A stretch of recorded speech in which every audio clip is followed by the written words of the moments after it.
இந்திய மக்களுக்கு வணக்கம்.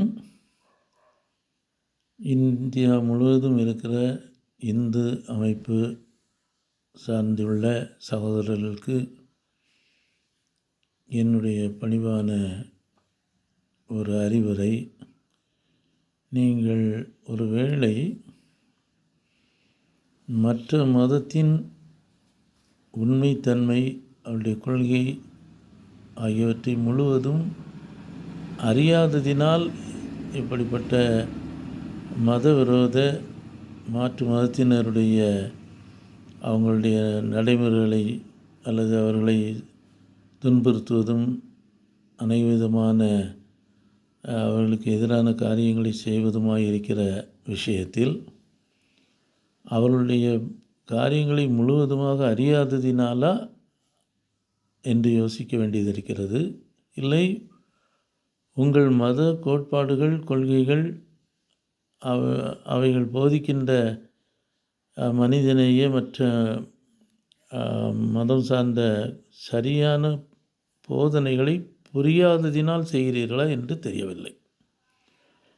மதம், எல்லா மதமும் ஒரு குறிப்பிட்ட கொள்கையில் ஒன்றுபோல் செயல்படுகிறது. ஆனால் சில வித்தியாசமான போதனைகள் சில மதத்தில் இருக்கிறது.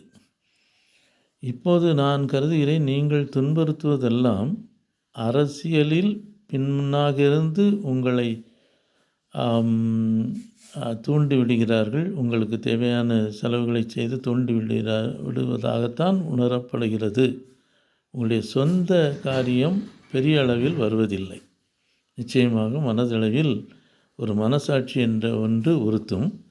இதை அவருடைய தவறான போதனையும் பணமும் மாற்றுகிறது. இந்தியாவில் நடக்கிற அத்தனை தவறான காரியங்களும் அரசியல் சார்ந்த பின்புலங்களினால் ஏற்படுகின்றவையே என்று எல்லோரும் இப்போது அறிந்திருக்கின்றனர்.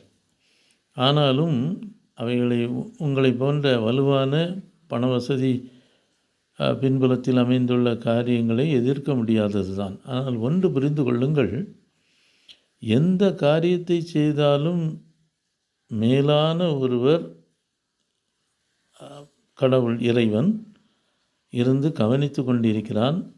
நீங்கள் அனுபவிக்காவிட்டாலும் உங்கள் பிள்ளைகளின் பிள்ளைகள் என்று சந்ததியினர் மிகவும் வேதனையான, உதாரணத்துக்கு சொல்லப்போனால் குஷ்டரோகம், மூளை வளர்ச்சி குறைவு என்று பலவிதமான காரியங்களில் அவர்கள் சிரமப்படுவார்கள். உங்களுடைய சந்ததியினர் பாதிக்கப்படுவார்கள் என்பதை உணர்ந்து கொள்ளுங்கள். நியாயப்படி ஒருவர் தப்பு செய்தால் அவர்களுக்கு நீங்கள் அவர்களை அடிப்பதோ துன்புறுத்துவதோ அது ஆண்டவருடைய பார்வையிலும் பதிலுக்கு பதில் செய்ததாக உணர்ந்து கொள்ளப்படும், எடுத்துக்கொள்வார். ஆனால் பாவப்பட்ட ஒருத்தனை துன்புறுத்துவதின் மூலம் உங்களுக்கு கிடைக்காமல் இருக்கலாம் அந்த ஆக்கினை, மற்றபடி மற்றவர்களுக்கு அது வரும் என்பதை உணர்ந்து கொள்ளுங்கள். அதனால் உங்களை சீர்தூக்கி பாருங்கள். பணம் பெறுவதற்கு பல நல்ல வழிகள் இருக்கிறது. யாரோ ஒருவர் தந்துவிட்டார் என்பதால் தவறான ஒன்றை செய்ய வேண்டிய அவசியமில்லை. சரியாக உணர்ந்து கொள்ளுங்கள். நன்றி.